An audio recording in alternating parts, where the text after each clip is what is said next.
नमस्कार दर्शकों, स्वागत है आपका ऐसे न्यूज़ राजस्थान में। दर्शकों, आज हम पहुंचे हैं अरावली की पहाड़ियों में और जो जगह है आप खुद देख सकते हैं कि कितनी मनोरम दृश्य यहाँ का बना हुआ है। और आज हमारे यहाँ आने का जो उद्देश्य है वो भी हम आपको बता दें कि जो अभी सुप्रीम कोर्ट ने जो एक डिसीजन दिया है 20 नवंबर 2025 को, जिसमें अरावली की पहाड़ियों की जो डेफिनेशन है उसको बदला गया है। और उन जो डेफिनेशन के अंदर ये बताया गया है कि कोई भी पहाड़ी जो 100 मीटर से कम है तो उसको अरावली नहीं माना जाएगा। और इसी डिसीजन को देखते हुए अगर हम देखते हैं कि 90% जो अरावली है वो अरावली की नई परिभाषा के अनुसार अरावली से बाहर हो जाएगी और जो खनन माफिया है उनके लिए खनन के रास्ते खुल जाएंगे। मैं मजाक ही इसको कहूँगा कि अरावली के साथ जो मजाक किया गया है कि 100 मीटर से नीचे जो पहाड़ है वो अरावली के उसमें नहीं आएगा, तो वैसा ही ये मजाक ऐसा है कि कोई भी व्यक्ति जो 6 फीट से कम का है वो इंसान की श्रेणी में ही नहीं आएगा।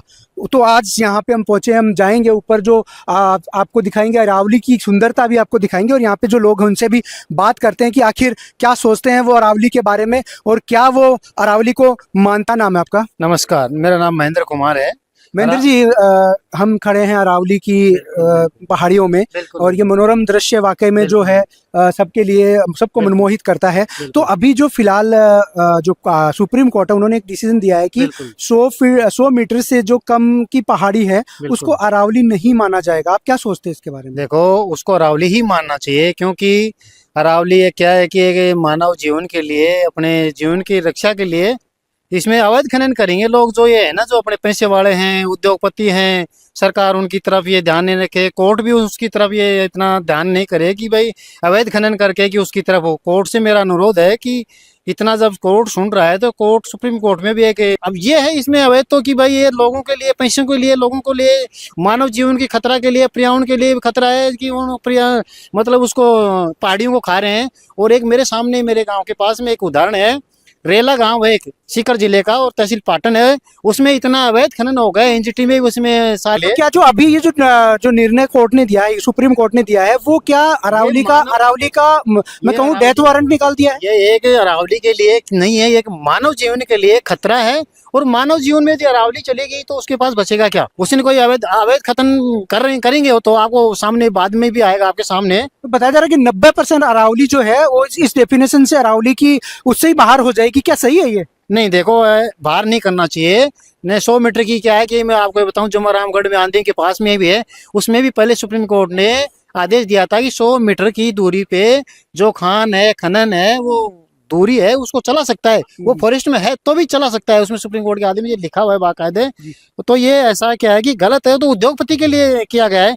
और मैं आप 100 मीटर की ऊंचाई की बात यहाँ पे की जा रही है। ऊंचाई उसके पास में आ गए ना, वो तो उसके पास रहेगा, तो उसके 100 मीटर में आ गया ना, ऊंचाई में 100 मीटर में यदि तो खनन होगा ना। तो क्या मानते हैं ऐसा करने से अरावली तो नष्ट हो जाएगी पूरी तरह से? पूरी चली जाए, उसमें थोड़ा सा 100 मीटर का तो उसमें हवाला रहेगा और कोई जाएगा, कोई जैसे गरीब आदमी कोई पुलिस में जाके खड़ा होगा, किसी कोर्ट में जाएगा तो बोलेगा ये तो 100 मीटर से बाहर है, आप क्यों वहां पे क्यों जा रहे हो, ये 100 मीटर के पीछे। तो क्या कोर्ट को गुमराह किया गया है? कोर्ट को कोई गुमराह नहीं किया, कोर्ट खुद संज्ञान ले, खुद वहां जाके चीफ जस्टिस है ना, अपने न्यायाधीश जो न्याय के स्वतंत्र है, उसको खुद को संज्ञान में देखना चाहिए कि ऐसे करने से तो खतरा है। ये तो एक मानव जीवन के लिए भी खतरा है और उनके लिए भी खतरा है। इसमें बिल्कुल अनियमितता है, बिल्कुल क्लियर अनियमितता है। इसके कारण ये है कि उद्योगपतियों के लिए और सरकार अपना एक मतलब एक पर्दा डाल रही है कि भाई अपना पर्दा लेके और उद्योगपतियों को, अपने को, पहाड़ी को, पूरे को खा जाओ। और पहले खा चुके हैं, जांच करवाइए, आप ड्रोन से सर्वे करवाए कितने अवैध खने, और आपके पास सर्वे शीट है, जीपीएस से आपके पास में सर्वे शीट बनी हुई है आपके पास, उसमें देखो क्या हो रहा है। उसके बावजूद भी आप मतलब ये कोर्ट का वाला दे रहे हो, कोर्ट नहीं, कोर्ट थोड़ी फैसला दे रहा है, कोर्ट निर्णय तो सरकार दे रही है, सरकार करवा रही है, कोर्ट से दबाव में करवा रही है कोर्ट को। तो अगर ये डिसीजन लागू होता है तो क्या खनन माफिया बेलगाम हो जाएंगे? बेलगाम होंगे, बिल्कुल बेलगाम होंगे। थोड़ा सा पर्चा चाहिए लोगों को, जैसे कि अभी जैसे मान लो कि बजरी का खनन करते हैं, उसका रवाना दे दिया जाता है थोड़ा सा, और थोड़ा सा रवाना देने के बाद में उसे ट्रक में 22 टन माल पास होता है और 70-80 टन माल जाता है, 45 टन माल जाता है। ऐसे मान लो कि पत्थर ये खनन करते हैं पहाड़ों में से, उसमें 10 टन का रवाना है, 22 टन का रवाना है, 12 टन का रवाना, जो भी है कानून सरकार का नियम है। रवाना तो 22 टन का है और माल जा रहा है 45 टन उस टाइम, और वो नहीं है तो उसका सर्वे करके उसमें पेनल्टी निकाल देते हैं। कुछ ने खा के पी के दब जाते हैं, कुछ खा के माल खा के अवैध खनन वाले पैसे जेब भर के और चले जाते हैं। अब उसमें नहीं तो नहीं मैं कोई बीजेपी का हूँ नहीं कांग्रेस का हूँ, मैं एक सिर्फ एक मानवता के तौर पे ये मैं अपना जो आपने जो स्टेटमेंट मेरे से कहा है और मैं आपको ये बताया हूँ। बिल्कुल, जो हम अभी गए थे पीछे खनन से भी, हम खदानों से भी होके आए हैं, वहाँ पे हमने 100 फीट के गहरे खदानें देखी है। 100 नहीं 1000 फीट जो आपको मैंने बताया रेला गांव है, उसमें जो सीसीएफ है जो अपने राजस्थान का मुख्य प्रधान है, जो उसको लिखित में भी है अखबार में भी है, राजस्थान हाईकोर्ट में आपको रिट पिटीशन भी बताया, उसमें कोई पक्ष नहीं रख रहा, उसकी कोई सुनवाई नहीं हो रही। एक जैसे मेरे जैसे किसी आदमी ने वहां के वकील ने या किसी ने उसमें रिट लगा दी, उसमें कोई सुनवाई नहीं हो, तारीख पे तारीख जैसे अब चीफ जस्टिस जो अपने सूर्यकांत जो अपने आए हैं सीजीआई जो सुप्रीम कोर्ट के जो किसानों के कैसे भी हैं, वो फिर भी बेचारे वो सुनते हैं, वो अपने मान लो कह रहे हैं कि कोई एक तारीख निश्चित होनी चाहिए और जिसकी तारीख निश्चित होने से सभी फैसलों को सुनाया जाए। तो हालात क्या हो जाएगी इन पहाड़ियों की? देखो मानव जीवन में खतरे में पड़ जाएगा और मानव जीवन खतरे में होगा तो उसको ऑक्सीजन भी नहीं मिलेगी। जैसे कि दिल्ली में देख लो आप, पोल्यूशन बढ़ गया, मतलब ट्रैफिक बढ़ गया, एक आदमी के पास में 5 गाड़ी और एक गाड़ी बहुत है उसके पास में, उस पर कंट्रोल करना चाहिए ना उनको। ये भी बताया जाता है कि जो पोल्यूशन है उसको रोकने में कहीं ना कहीं अरावली का बहुत बड़ा रोल है। ये सारा है, इसमें यदि पेड़ नहीं होगा तो उसका मतलब रुकेगी नहीं है। वो ऑक्सीजन किससे मिलती है? पेड़ों से मिलती है। पेड़ ही नहीं होगा तो कहाँ से होगा? जब अरावली को खा जाएंगे मतलब 100 मीटर का नाम लेकर, मतलब 500 मीटर क्यों 1000 मीटर खोद करेंगे, और नहीं प्रत्यक्ष प्रमाण नहीं तो आप ये मैं आपको नाम बताऊं उन पे आप जांच कर लीजिए। उनमें 100 मीटर का नाम लेकर उसमें एक एक 1000 फुट मतलब उनको खोद के मार्बल निकाल लिया गया, मतलब चेजा पत्थर निकाल लिया गया, रोडी गिट्टी निकाल ली गई।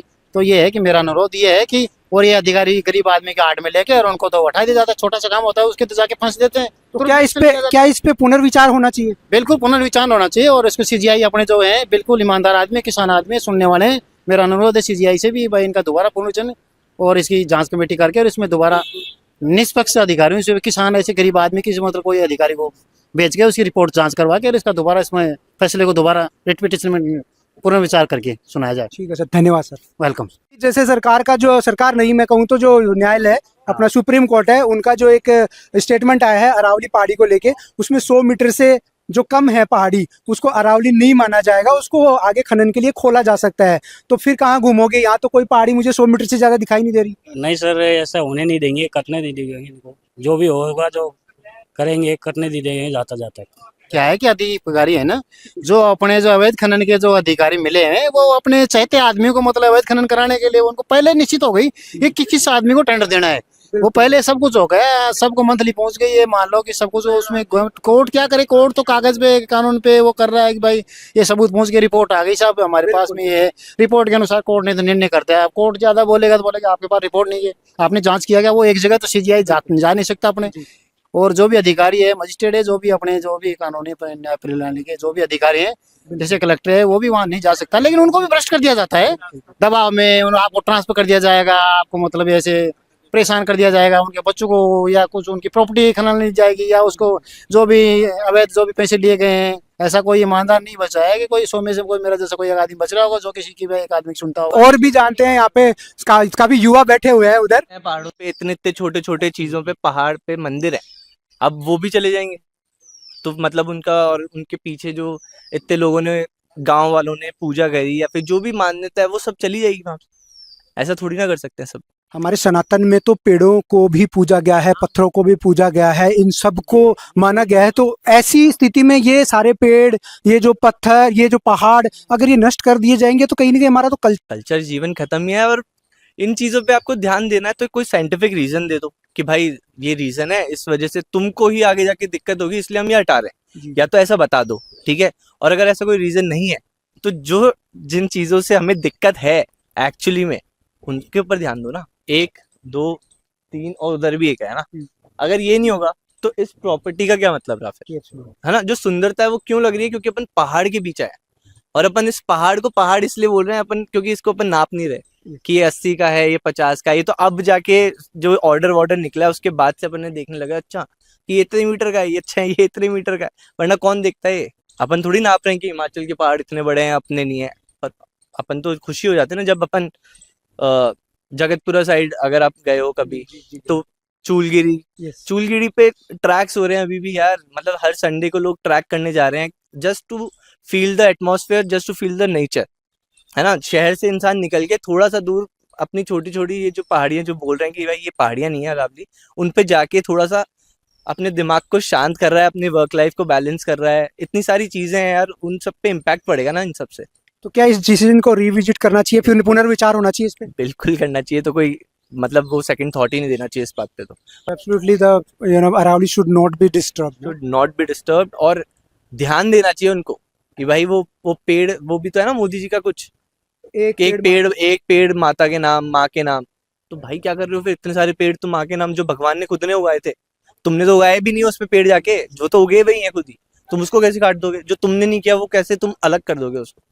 मैम मेरा मतलब मैटर ये है कि अगर ये मैन मेड होता 1% भी, आप उसको कितना ही मैनिपुलेट करो, कितना ही चेंज करो, आप हटा दो, बना दो, कुछ भी करो, लेकिन जो आपका नहीं है आप उसको क्यों खराब कर रहे हो? बिल्कुल सर। आपको दिया है तो आप उसकी रिस्पेक्ट करो ना। भी कहा जाता है कि जो अरावली है वो यहाँ के आसपास के क्षेत्र में जो मीठा पानी, यानी राजस्थान का जो पश्चिमी क्षेत्र है उसमें खारा पानी है, और ये जो इसके अरावली की दूसरी साइड का जो एरिया है इसमें मीठा पानी है। तो कहीं ना कहीं ये पानी, मीठा पानी जो है वो भी अरावली की ही देन है। यार सब मतलब मेरे को लगता है ये सब कनेक्टेड ही तो है। Yes. सारी नेचुरल चीजें आपस में कनेक्टेड ही, आप एक को खराब करोगे दूसरी ऑटोमेटिकली खराब होगी, तो आप किस किस को बचाने जाओगे? बिल्कुल, तो अरावली का इकोसिस्टम डिस्टर्ब नहीं करना चाहिए। बिल्कुल भी नहीं करना चाहिए, आपको उनको ग्रोथ की तरफ जाना चाहिए, उसको देखना चाहिए कि उसको देखभाल कैसे करनी है आपको उसकी। तो फाइनली इन्होंने कहा कि अगर आपने बनाया नहीं है तो आपको मिटाने का भी अधिकार नहीं है, और आपके जो अधिकार क्षेत्र में आते हैं जिससे रोड्स हैं उनकी हालत खराब है उनको ठीक करिए, उसके बाद अरावली की तरफ नजर डालिए, और कोर्ट को अपने विचार, जो फैसला है इस पे रिविजिट करना चाहिए, पुनर्विचार करना चाहिए। अरावली कोई पत्थर नहीं है, कोई पहाड़ नहीं है, ये अपने आप में एक संसार, एक दुनिया है, और इसको अपनी जो नेचुरल कंडीशन है उसी में रहने दिया जाए। फैसले के बारे में यही है कि जो जानवर हैं ये समझते नहीं, बोलते भी नहीं है, ये कहाँ जाएंगे? सरकार को इस चीज़ पे विचार करना चाहिए, जो भी हो रहा है ये सही नहीं हो रहा है। क्या मानते हैं आप इस अरावली को? आपकी मतलब आपके लिए अरावली का क्या महत्व ये है? एक प्रकृति की देन है, अरावली एक प्रकृति की देन है, तो इसको ऐसे छेड़खानी नहीं करनी चाहिए। आने वाले टाइम में अपन को ऑक्सीजन लेके घूमना पड़ेगा। अगर ये प्राकृतिक नहीं रहेगी और ये पेड़ पौधे नहीं रहेंगे तो पूरा नष्ट हो जाएगा, तो अपन ऑक्सीजन भी नहीं ले पाएंगे। इसलिए ये तो रहेगा ही रहेगा, रहना चाहिए, बिल्कुल रहना चाहिए। कोर्ट ने जो डिसीजन दिया है कितना मतलब सही मानते हैं? बहुत गलत है, बहुत गलत है। क्या प्रकृति के साथ खेल हो रहा है आज को? पहाड़ की वजह से पेड़ पौधे हैं, जानवर रह रहे हैं, इनका जवाब कौन देगा? इन जानवरों को कहाँ ले जाओगे? पेड़ पौधे आप कहाँ से लेके आओगे? जब ये सब रहेगी जब तो आप करोगे इन चीज़ों को। जब आप इनको 100 मीटर के नीचे की पहाड़ियों को, अरे भाई कहीं 100 है तो कहीं 200 भी तो है, जब उसको काटोगे तो 200 वाली अपने आप ही नीचे आएगी, वो अपने आप ही नीचे आएगी। इसमें कोई चोरी नहीं है, ये नियम गलत हुआ है। मैं तो यही कहूँगा ये आदेश गलत है कोर्ट का। आज की तो हमारी जनरेशन है, हमारी जनरेशन तो ज़्यादा 10-20 साल जिएंगे हम, ठीक है, इससे ज़्यादा नहीं जिएंगे। हमारी जो आगे की पीढ़ी वो क्या करेगी? प्रकृति भाई अगर आपने बनाया हो तो आप उसके ऊपर डिसीजन लो, प्रकृति की चीज़ है सर, ये कोई भी आदमी नहीं कह सकता है। लोगों से क्या अपील करना चाहेंगे कि इस फैसले के अगेंस्ट अपनी आवाज़ कैसे वो उठा सकते हैं, कैसे आवाज़ अपनी बुलंद कर सकते हैं? आवाज़ यही बुलंद है भैया, प्रकृति के साथ खेल मत करो, नहीं तो प्रकृति अपने साथ खेल करेगी तो उसका जवाब हम ना आप दोगे ना सरकार देगी। बिल्कुल, तो आने वाले परिणाम है उनको भुगतने के लिए भी तैयार रहना हाँ, पड़ेगा। ये सब सरकार को इस चीज़ पर गौर करना चाहिए। देखो, जो कोर्ट ने ये नया फैसला लिया है, हमें लगता है कि इस पे एक बार और दोबारा सोचने की बहुत ज़्यादा ज़रूरत है, क्योंकि पहाड़ी है, अरावली हिल्स हैं तो अरावली हिल्स हैं, वो हाइट से कुछ उसका कोई लेना देना मुझे नहीं लगता है। तो एक बार दोबारा सरकार को सोचने की ज़रूरत एक है। बार सोचना चाहिए, जैसे कि ज़रूरी नहीं है कि 100 मीटर से कम वाली अरावली ना हो, उससे आप ये भी देख सकते हैं कि वातावरण पे काफ़ी फर्क पड़ेगा। यहाँ पे जितना भी जनजीवन है, जानवर हैं, इन पे भी काफ़ी इम्पैक्ट पड़ेगा। फिर आप जैसे हमने ये भी सुना है कि यहाँ के पानी पे भी इम्पैक्ट पड़ सकता है, जो कि फसलों के लिए हानिकारक हो सकता है, और लोगों का उससे खेतों से जो रोजगार है वो भी, उस पर भी फर्क पड़ सकता है। तो हाँ, सरकार को एक बार दोबारा सोचना चाहिए अपने इस फैसले पर सेव अरावली। कि हाँ, सेव अरावली, Yes. एग्जैक्टली। बिल्कुल, तो उन्होंने कहा save Aravalli, so we should stand to save Aravalli. अब चलेंगे आपको लेके अरावली की पहाड़ियों में, और अरावली की खूबसूरती से भी आप लोगों को रूबरू कराएंगे। तो चलिए अब चलते हैं। अभी यही जंगल ही नहीं रही तो फिर अपना क्या होगा? बिल्कुल, और जानवरों का तो सोचो, अपन तो फिर भी जी लेंगे कुछ महीने, कुछ दिन, कुछ साल, लेकिन जानवर तो आने वाली उनकी पीढ़ी भी है, उनके बच्चे भी हैं, वो नहीं जिएंगे क्या? उनका भी हक है इन पहाड़ों में, जितना अपना नहीं उससे ज्यादा उनका है। और इन पेड़ों की वजह से, इनकी वजह से तो जी रहे अपन। ये नहीं रही है पहाड़ वहाड़ तो फिर क्या, घूमने की जगह भी नहीं रहेगी भारत के अंदर। भारत एक खराब देश हो जाएगा, जैसे कि पेड़ पौधे नहीं रहेंगे, ऐसे तो फिर पोल्यूशन बहुत ज्यादा फैल जाएगा। बिल्कुल, जैसे दिल्ली का हाल हो रहा है वैसे पूरे भारत का हाल हो जाएगा। ये प्रकृति नष्ट हो जाएगी इस हिसाब से। तो और जीव जंतु मर जाएंगे। आने वाले टाइम में भी इससे खराब होगा। इससे जैसे पेड़ को पहले तो बचाने के लिए लगते हैं, अब कितने पेड़ कटेंगे, हरियाली खत्म होगी तो भविष्य खराब होगा अपना। कोर्ट ने जो ये डिसीजन दिया उस पर पुनर्विचार करना चाहिए उनको। बिल्कुल करना चाहिए। ये गलत है, फैसला गलत है, कोर्ट का फैसला गलत है हमारा। देंगी ये भविष्य है अरावली का। मैं बताना चाहूंगा आप लोगों को कि ऐसी अरावली की स्थिति हो जाएगी जैसे आप सामने देख सकते हो। इतनी बुरी तरह से यानी नोचा गया है अरावली को, अब और ज्यादा नोचा जाएगा। पहले अवैध खनन हो रहा था, अब बिल्कुल खुले में खोदा जाएगा। अरावली पे संकट, ये पूरे राजस्थान पे संकट है। अरावली बचाना हमारी जरूरत है, हमारी आवश्यकता है। से न जाने कितने किले इस अरावली पर्वतमाला के अंदर बने हुए हैं, और ये जो किले हैं ये म्यूजियम है बायोडाइवर्सिटी का। जैव विविधता को बचाने के लिए इस तरह के बहुत सारे जो किले हैं, फोर्ट हैं, ये जो अरावली की पहाड़ियों में घूमते हुए हमें अरावली के चाहने वाले और मिले हैं। इनसे भी जानते हैं। भाई साहब, क्या नाम है आपका, थोड़ा सा परिचय दे दीजिए। ऋषभ शर्मा नाम है मेरा, MBBS सेकेंड ईयर, डूंगरपुर से।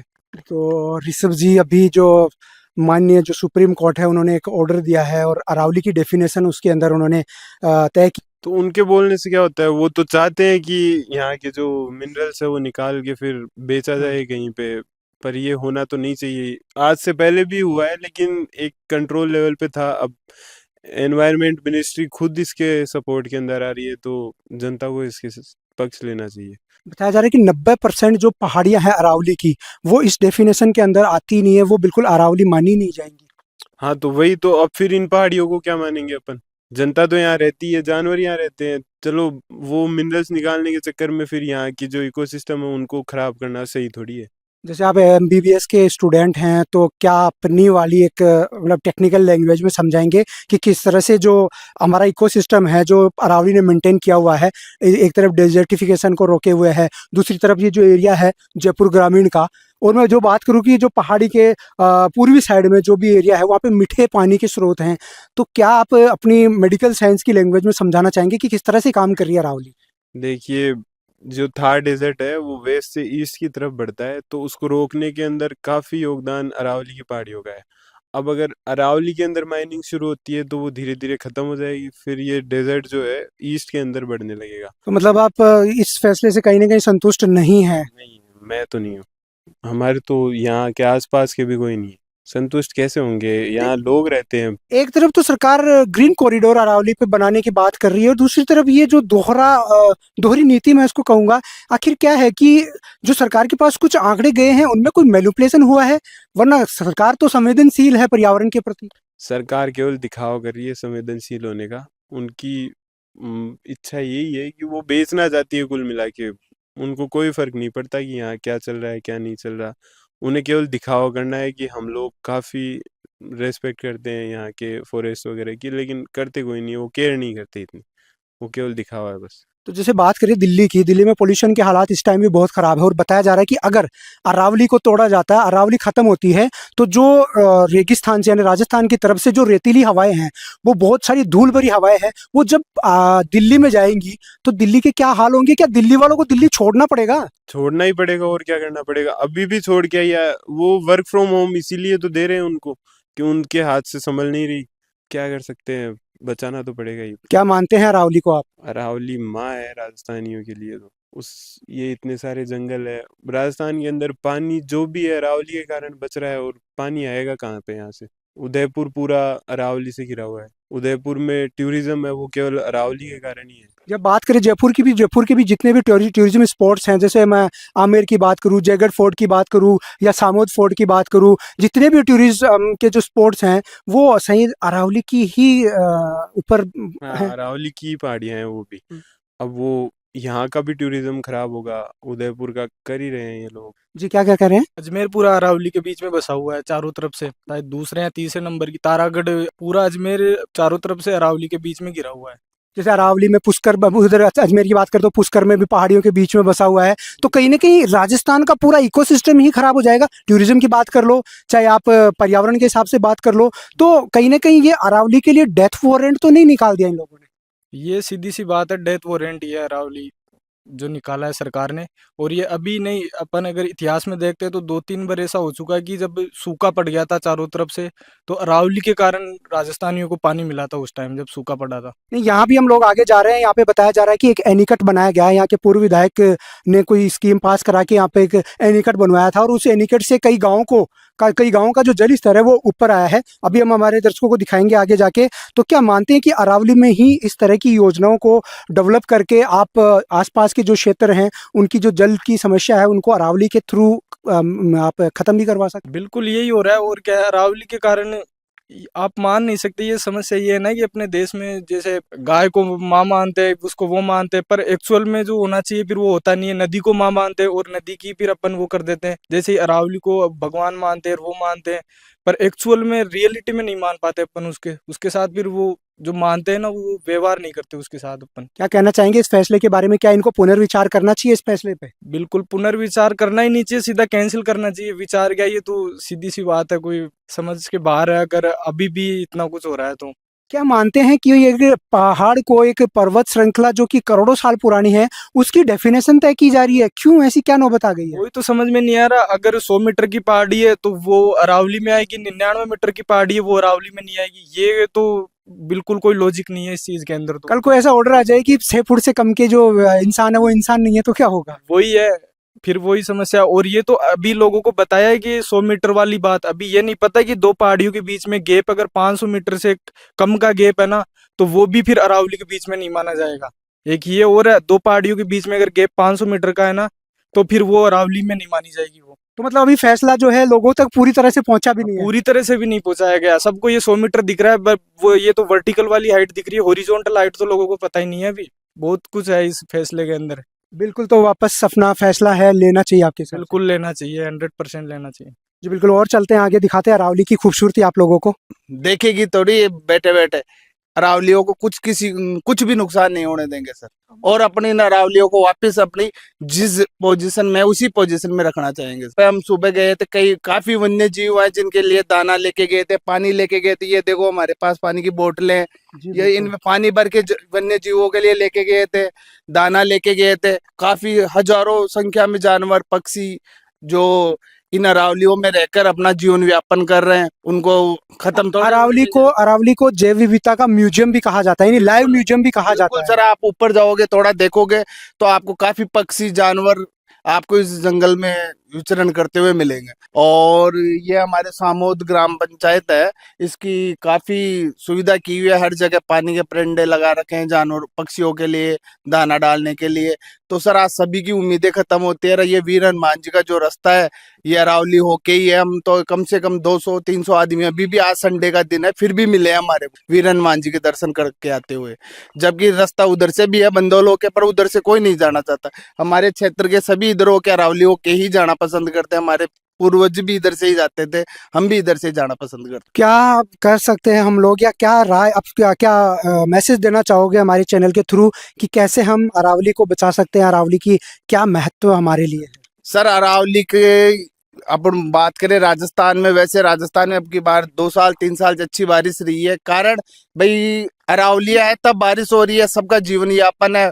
अरावली खत्म हुई तो ये पेड़ पौधे जंगल नष्ट होंगे तो पानी की समस्या आएगी। वैसे भी महिलाओं की भागीदारी है, अगर हम कहें तो आधी आबादी है आप लोग, देश का जो बराबर का हिस्सा आपको भी है। क्या कहेंगे, अरावली क्या है आपके लिए? देखो वैसे माना जाए तो अरावली हमारे लिए सब आन बान जो भी शान है वो हमारी ये सब कुछ है, क्योंकि इसी की वजह से जो हमारा मनुष्य जीवन है, आधे से ज़्यादा जनता इसी की वजह से टिकी हुई है। अन्यथा बारिश की स्थिति जो है वो आगे की स्थिति वो हो सकती है और जो हम खराब हो सकती है। और देखा जाए तो दिनों दिन जो आबादी है वो उसकी भी समस्या होगी, क्योंकि देखने को तो ये मरुस्थल की स्थिति भी बनती जाएगी। धीरे धीरे पेड़ पौधे खत्म होंगे तो वनस्पति खत्म हो जाएगी और मरुस्थली की स्थिति बनेगी। तो इस कारण से हमारा तो यही संदेश है कि जो है इसका आधे से ज़्यादा अगर माना जाए तो 50% हिस्सा है वो अरावली में है ज़्यादा से ज़्यादा। वैसे तो राजस्थान में तो टोटल 80% के हिसाब से जो भाग है ना वो पूरा अरावली का है। तो इसका अगर 100 मीटर की ऊंचाई की स्थिति से लेते हैं तो इसका 90% बताया जा रहा है वो भार हो जाएगा। और जो है स्थिति इसके ये मान लो कि 10% स्थिति है वो हमारे सामने आगे बढ़ती ही दिखेगी, ना कि घटती हुई। तो मतलब कहीं ना कहीं हम एक विनाश की ओर बढ़ रहे हैं, अरावली की विनाश की ओर बढ़ रहे हैं, ना कि अगर हम ये सोचे कि हमारा इससे आबादी के लिए क्षेत्र होगा तो उसकी वजह से हम ये पूरी सुविधा खत्म नहीं कर सकते। तो अगर अरावली को नष्ट करने की तैयारियां, वहां पे अरावली के रक्षक भी आपको दिखाई देंगे। ये आप देखिए छोटे छोटे जो पौधे हैं, बरगद के पौधे, बरगद के और पीपल के पौधे आपको दिखेंगे। मैं कैमरामैन से कहूँगा थोड़ा सा जूम करके दिखा दे, या फिर थोड़ा पूरा दिखाओ कि यहाँ पे जो हरियाली को बढ़ावा दिया जा रहा है, पर अरावली को फिर से जीवित किया जा रहा है। अमृता देवी जैसी बहनें आज कितने, अमृता देवी जैसे भाई अरावली को बचाने के लिए आगे आए हुए हैं। और तो श्री राम युवा संघ से जिन्होंने काफ़ी मेहनत की है, हमने आपको बताया और लोगों के विचार भी आप लोगों को सुनाए कि अरावली के ऊपर अगर संकट आता है तो लोग खाली नहीं बैठेंगे।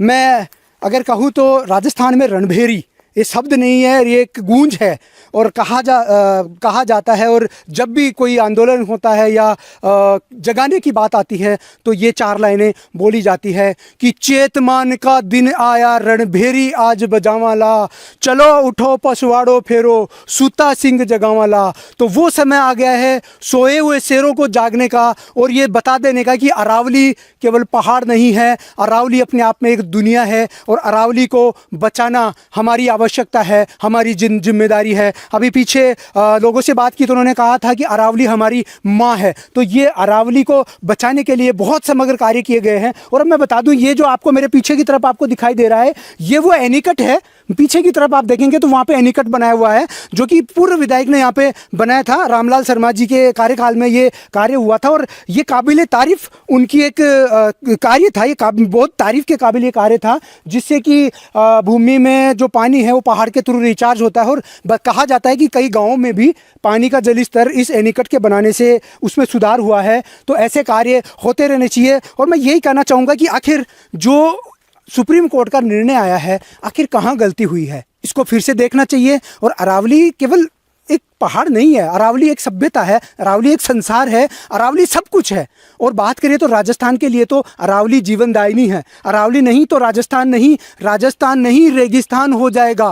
पूरा आपको रेत ही रेत दिखाई देगी और ये रेतिस्तान हो जाएगा, रेगिस्तान बन जाएगा। इसलिए अरावली को बचाया जाना चाहिए। अरावली को मीटर, 100 मीटर, 1000 मीटर में नहीं बांधा जाएगा। अरावली यानी अरावली, जैसे कि पीछे ये कहा जा रहा था कि ऐसे मान लीजिए कि मनुष्य की जो ऊंचाई है उसको 6 फीट से कम अगर है तो उसको मनुष्य नहीं माना जाएगा। तो कितना बड़ा मजाक है। ऐसा ही मजाक अरावली के साथ किया गया है, जो कि नहीं होना चाहिए। अरावली को कोई ऊंचाई की, कोई लंबाई की सीमाओं में नहीं बांधा जाना चाहिए। अरावली है, इस पे सरकार को पुनः विचार करना चाहिए और अरावली ऐसे के ऐसे ही रहना चाहिए। अरावली के साथ कोई छेड़छाड़ नहीं होना चाहिए, वरना हमने आपको जो पीछे दिखाए, जो दृश्य आपको दिखाए कि देखिए कैसे पहाड़ों को काटा गया था, पूरे गड्ढे हो गए हैं और ये पूरा इनको पीले पंजे से काट दिया गया है, नोच लिया गया है अरावली को। तो अरावली के साथ में किसी भी तरह का छेड़छाड़ राजस्थान बर्दाश्त नहीं करेगा। और मैं फिर से अपने वाणी को विराम दूंगा उन्हीं 4 लाइनों के साथ कि चेतमान का दिन आया रणभेरी आज बजावाला, चलो उठो पसवाड़ो फेरो सूता सिंह जगावाला, सूता सिंह जगावाला। जागो मेरे राजस्थान के वासियों और खड़े हो जाओ आज अरावली को बचाने के लिए। आज अरावली बचेगी तो कल हमारी वंशावली बचेगी। अरावली खत्म तो राजस्थान खत्म। बने रहिए ऐसे न्यूज़ के साथ। धन्यवाद।